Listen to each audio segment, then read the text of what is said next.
হাসরের ময়দানে আল্লাহ তাআলা যখন ফেরেশতাদের মাধ্যমে আগুনের শিকল দিয়ে টেনে জাহান্নামকে হাসরের মাঠে এনে দাঁড় করাবে, মনে করেন এখানে আইনা রাখবে, আমরা সবাই তাকাবো, এরকম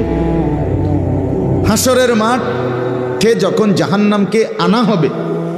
এই জাহান্নামের দিকে এক নজর তাকাইয়া হাসরের ময়দানের সমস্ত নাফরমান পাপী বেঈমান আবারও বলবে আল্লাহর কাছে,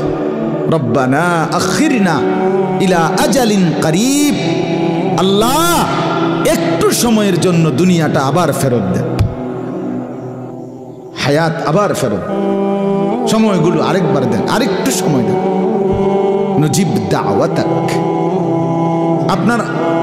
আপনার সব কথা তখন মেনে নেব, ওয়ানাত্তাবিউর রুসুল, আপনার রসুলদের আনুগত্য করব। আল্লাহ বলবেন না,